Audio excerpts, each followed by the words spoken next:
अमरु, Hamza meme ज़बर अम, रा पेश रू, वल अमरु। अब यहाँ पे मीम साकिन है ना, मीम साकिन के 3 कायदे हैं। मीम साकिन के कितने कायदे हैं जी? 3 कायदे। ये आपके लिए थोड़े से मुश्किल भी हो सकते हैं, लेकिन इंशाल्लाह रोज़ अगर आप सुनेंगे, क्लास में मौजूद रहेंगे, तो आपको सही पढ़ना आ जाएगा। मीम साकिन के 3 कायदे हैं। कौन कौन से? इदगाम शफ़ी, इख्फ़ा शफ़ी, इजहार शफ़ी। और यहाँ पे कौन सा कायदा हो रहा है? यहाँ पे इजहार शफ़ी, क्योंकि मीम साकिन के बाद आगे रॉ है।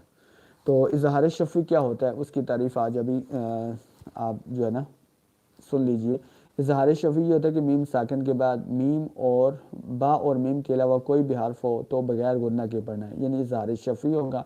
तो यहाँ पे क्या है, मीम साकिन के बाद आगे रॉ है, यानी ना बा है ना मीम है, तो हम यहाँ पे क्या करेंगे, इजहार, यानी बगैर गुन्ना के हमने इसको पढ़ना है। मीम साकिन के बाद बा और मीम के अलावा कोई भी हर्फ होगा तो बगैर गुन्ना के पढ़ेंगे, इजहार शफ़ी के साथ उसको पढ़ना है हमने। ठीक है।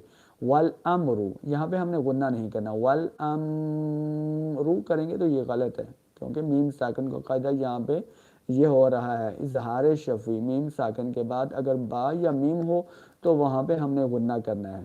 बा और मीम के अलावा कोई भी हर्फ होगा तो वहाँ पे हमने क्या करना है, बगैर गुन्ना के पढ़ना है। कैसे? वल अमरु, वल अमरु, रा पेश रू, रा को ऊपर पढ़ेंगे।